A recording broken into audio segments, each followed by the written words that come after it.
Pakistani family. तो कैसे हैं आप सब? मेरा नाम मुजाहिद है। तो यार आज का वीडियो बहुत ही बड़ा निकल कर आ रहा है। भारत के वो हथियार जो इस दुनिया को भारत के आगे झुकने पर मजबूर कर रहे हैं। अच्छा, कौन से हथियार है वजह?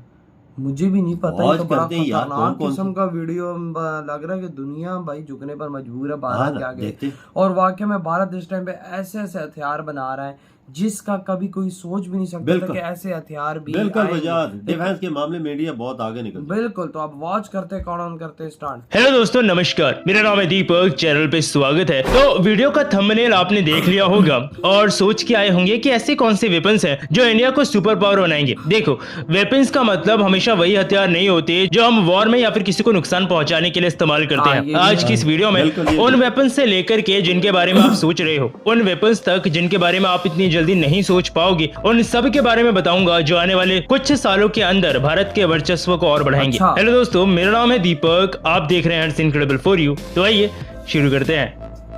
देखते हैं भाई कौन कौन से।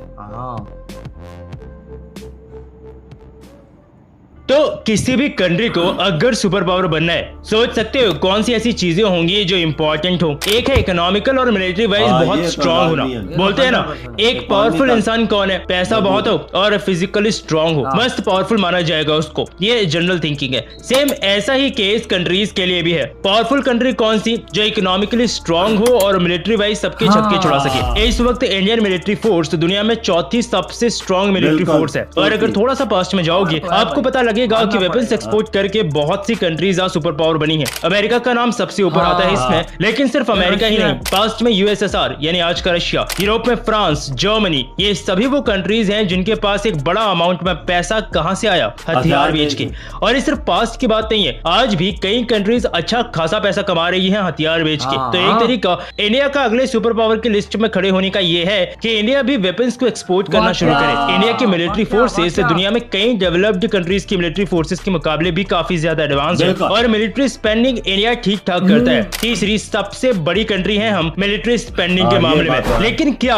इंडिया के लिए ये रास्ता खुला है? यानी क्या इंडिया वेपन्स को एक्सपोर्ट करके कमा सकता है? क्योंकि इंडिया तो अभी भी बहुत बड़े अमाउंट में advance weapons Russia, America, France, Israel जैसी कंट्रीज से खरीदता है। लेकिन इंडिया जितना पहले डिफेंस के वेपन्स को एक्सपोर्ट किया करता था, आज वो नंबर बहुत ज्यादा बढ़ गया है। पिछले 8-9 सालों में इंडिया ने $8 बिलियन से भी ज्यादा के डिफेंस आइटम्स को एक्सपोर्ट किया है। और इंडिया ने ना सिर्फ कोई छोटी मोटी कंट्रीज को किया, बल्कि फ्रांस, अमेरिका, न्यूजीलैंड जैसे बड़े नाम इसमें इन्वॉल्व है। लेकिन फिर भी इंडिया का परसेंटेज उस वेपन एक्सपोर्टिंग लिस्ट में जो दुनिया एक्सपोर्ट करती है 0.5% भी नहीं है। इसका मतलब भारत दुनिया में 0.5% के आसपास ही वेपन्स एक्सपोर्ट करता है। तो ये इंक्रीज कैसे होगा? देखो, इंडिया के पास कुछ ऐसे वेपन्स हैं जो बहुत ही यूनिक है, काफी महंगे हैं। अगर इंडिया को अपना एक अच्छा परसेंटेज शेयर दुनिया के डिफेंस एक्सपोर्ट मार्केट में चाहिए है तो उन्हें उन्हीं वेपन्स को टारगेट करना पड़ेगा। जैसे ब्रह्मोस रशिया के साथ बनाई गई हमारी दुनिया की सबसे फास्टेस्ट सुपरसोनिक क्रूज मिसाइल है। फिलीपींस ने अभी कुछ समय पहले ब्रह्मोस को खरीदा था और रशिया ने अभी ब्रह्मोस से यूक्रेन के कोस्टल शहर पे हमला किया। रशिया ने 7 ब्रह्मोस दागी और एक ब्रह्मोस को भी यूक्रेन का एयर डिफेंस सिस्टम नहीं रोक पाया। साथ के साथ जाके टारगेट पे लगी। इसने दुनिया में ब्रह्मोस की पॉपुलैरिटी और बढ़ा दी है क्योंकि ये है ही इतनी पावरफुल। और अब बहुत से देश इंटरेस्टेड हैं ब्रह्मोस को अपने मिलिट्री और डिफेंस में शामिल करने के लिए। इसके अलावा कोई और डिफेंस का आइटम, हमारा एयरक्राफ्ट कैरियर। जी, इंडिया ने खुद से अपना एक बहुत बड़ा एयरक्राफ्ट कैरियर INS विक्रांत बना के तैयार किया है। यानी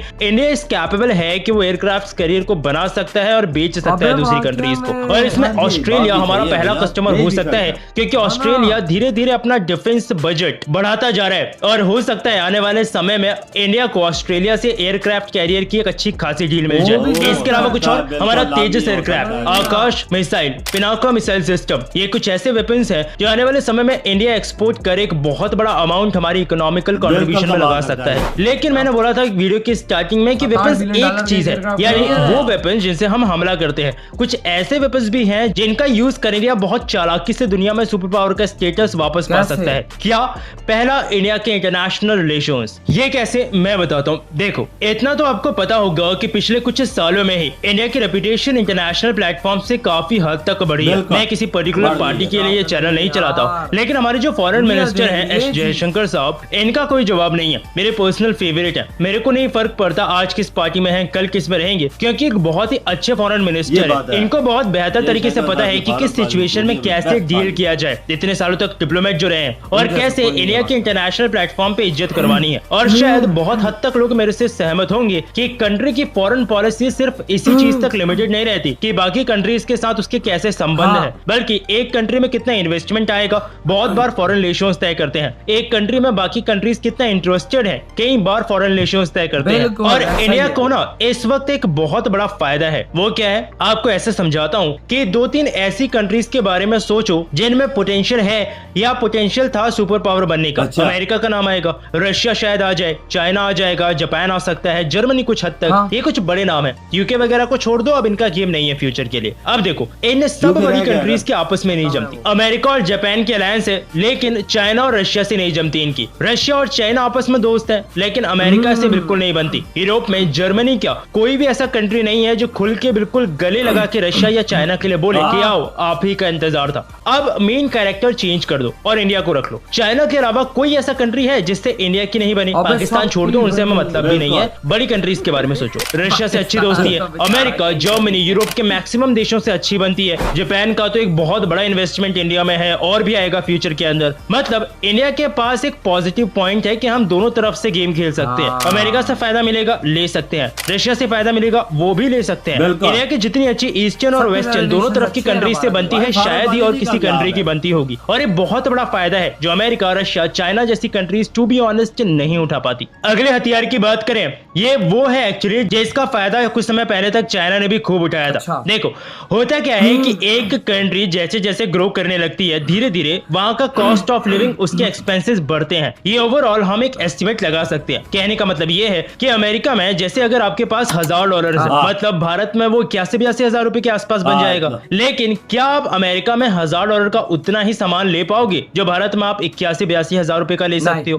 नहीं, इंडिया में पैसे कम खर्च होंगे। सेम ऐसे ही जब चाइना ने अपनी कंट्री को ग्रो करना शुरू किया था, तो वहां अवेलेबल होते थे चीप लेबर, यानी सस्ते दामों में वहां लोग काम कर लेते थे कंपनीज के लिए एज कम्पेयर टू अमेरिका और यूरोप, क्योंकि वहां कंपनीज को ज्यादा पैसा देना पड़ता था एम्प्लॉइज को काम कराने के लिए। लेकिन अब चाइना में भी चीप लेबर बहुत ज्यादा चीप नहीं रहा, वहां ज्यादा पैसा देना पड़ता है। लेकिन इंडिया में अभी भी लेबर चीप है, दुनिया के मुकाबले काफी सस्ते में काम इंडिया में हो सकते हैं अगर अमेरिका, यूरोप, इवन चाइना से भी कंपेयर किया जाए तो चीप लेबर कॉस्ट एक वो चीज है जो ज्यादा से ज्यादा इन्वेस्टमेंट इंडिया के अंदर खींच सकती है और एक बहुत अच्छी इकोनॉमिक ग्रोथ हमें दे सकती है। लेकिन उसके लिए शुरुआत में कुछ चीजें इंडिया को करनी पड़ेंगी, जैसे इंफ्रास्ट्रक्चर पे अच्छा ध्यान देना पड़ेगा। हमारा इंफ्रास्ट्रक्चर अच्छा होगा, हमारी थोड़ी ट्रांसपोर्टेशन कॉस्ट वगैरह कम होगी, तो एटलीस्ट इस चीज में हम चाइना जैसी कंट्रीज के साथ कंपीट कर पाएंगे। चलो, एक आखिर में एक और पॉइंट बता ही देता हूं, और वो है इंडिया का खुद का एटीट्यूड। मतलब इंडिया में बहुत सी ऐसी चीजें हो रही हैं जो खुद इंडिया को फ्यूचर सुपर पावर के लिए पुश कर रही है। जैसे काफी सारे अच्छे इनिशिएटिव्स इंडिया के अंदर लिए गए हैं, जैसे make in India, digital India, आत्मनिर्भर भारत, बहुत से ऐसे इनिशिएटिव हैं और इनका फायदा जमीनी लेवल पे हमें दिख रहा है। काफी अच्छी ग्रोथ देखने को मिल रही है, रोडवेज में, रेलवे सेक्टर में, एयरवेज में, वाटरवेज में, सागरमाला जैसे प्रोजेक्ट्स बन रहे हैं। तो ये खुद ही ऐसा लग रहा है कि इंडिया को तैयार किया जा रहा है कि फ्यूचर में तुम्हें बहुत बड़ी पावर संभालनी है तो तुम्हें तैयार कर देते हैं। खैर,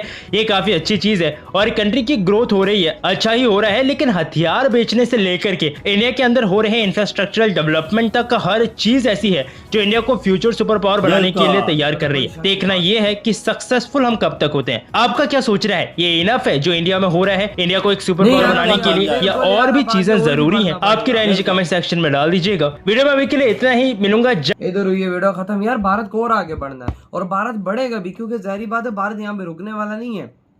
अभी तो एक्सपोर्ट इसे करनी है। अभी भाई भारत इस दुनिया का 0.5% एक्सपोर्ट कर रहा है, लेकिन कदम अभी तो भारत ने बढ़ाया है, लेकिन आहिस्ता आहिस्ता देखना 5 सालों बाद भारत क्या करता है। अब देखो भाई साहब ब्रह्मोस एक्सपोर्ट करने लग गया है और क्या पता in the future INS Vikrant export करे। अगर उसने वो एक भी इस दुनिया में किसी देश को दे दिया ना, भारत ने INS विक्रांत अपना बनाकर, तो $8-9 बिलियन की गेम है, वो एकदम अकाउंट में आएगा।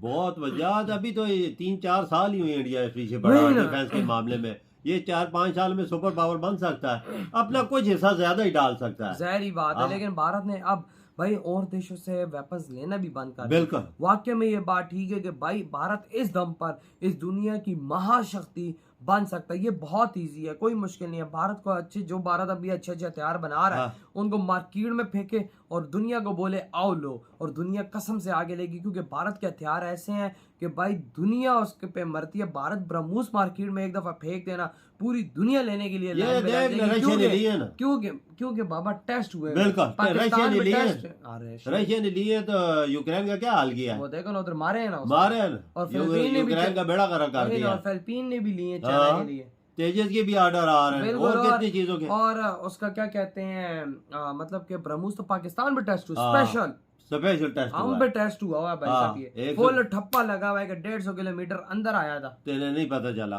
तेना हमारे डिफेंस सिस्टम से डिटेक्ट कर तो भाई फिर ऐसी चीजें निकलती है ना, मार्केट ऐसी तो ऊपर जाती है। तो जो मेड इन इंडिया का प्रोग्राम है वो इंडिया को आगे लेके जा रहा है। जिस तरह सागरमाला प्रोजेक्ट है पूरे इंडिया का इंफ्रास्ट्रक्चर एकदम बॉन्ड कर रहे हैं, जो मतलब ये रोड्स बन रहे हैं उस पे सब कुछ बन रहे हैं, वो पूरे भारत को एक महाशक्ति पापा $100 बिलियन के आसपास का वो प्रोजेक्ट है सागरमाला प्रोजेक्ट।